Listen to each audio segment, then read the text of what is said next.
Hi guys, a very good evening. So இன்னைக்கு பாத்தீங்கன்னா நமக்கு SSC Staff Selection Commission வந்து பாத்தீங்கன்னா ஒரு RFI அப்படிங்கறது ஒன்னு ரிலீஸ் பண்ணிருக்காங்க, Request for Information.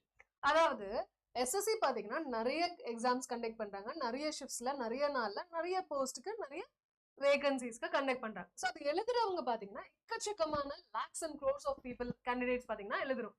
அப்போ எழுதும் போது பிரச்சனைகள் வருது, சிஸ்டம் நின்றது, எதனா ஒரு பிரச்சனை இருந்துகிட்டே இருக்கு. அப்போ இதை சார்ட் அவுட் பண்றதுக்கு இதுக்கு மேல அவங்களுக்கு வழி தெரியல. அப்போ அவங்க என்ன பண்ணலான்னு இருக்காங்கன்னா, உங்களுக்கு எதனா தெரிஞ்சா சொல்லுங்கப்பா அப்படின்னு அவங்க என்ன பண்றாங்க, டெக்னாலஜி ஃபீல்ட்ல இருக்கிறவங்க கிட்ட ஒரு இன்ஃபர்மேஷன் கேக்குறாங்க. என்ன அப்படின்னா, இப்போ லைவ் இல்லாம, சரிங்களா, இன்டர்நெட் இல்லாம டெஸ்ட் எழுத முடியுமா?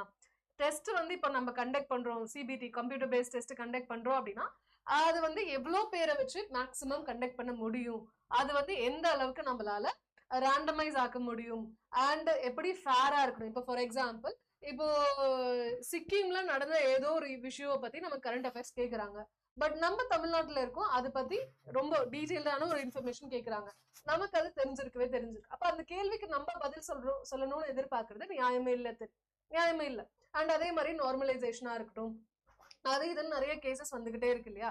அப்போ இத பத்தி ஒரு டீடைல்டான ஒரு செஷன் தான் பாத்தீங்கன்னா, இத பத்தி டீடைலான ஒரு ரெக்வஸ்ட் தான் பாத்தீங்கன்னா இதுல போட்டிருக்காங்க. சோ உங்களுக்கு எதனா டெக்னாலஜி பேஸ்டா இருக்கிறவங்க, உங்களுக்கு எதனா ஐடியா இருக்கா? உங்களுக்கு ஐடியா இருந்துச்சுன்னா நீங்க உங்களுக்கு அந்த இன்ஃபர்மேஷனை எங்களுக்கு ஷேர் பண்ணுங்க. ஷேர் பண்றது மூலியமாக நாங்க உங்ககிட்ட எதனா அக்ரிமெண்ட் வச்சுக்கிறோம், அது இதுன்னு கிடையாது.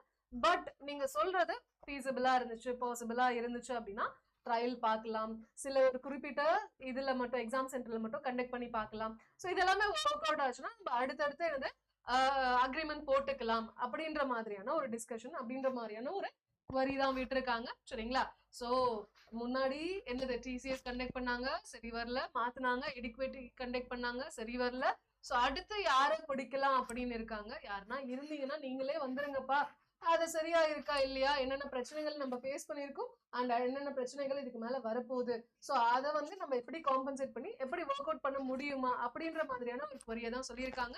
சோ இத பத்தி என்ன பண்ணலாம், சோ இந்த ஒரு கொரியை தான் இப்போ வச்சிருக்காங்க, சரிங்களா? மறக்காம லைக் போட்டுருங்கப்பா, அண்ட் யாரெல்லாம் எஸ்எஸ்சி ப்ரிப்பேர் பண்றாங்களோ எல்லாருக்கும் ஷேர் பண்ணியும் விட்டுருங்க. பாய்.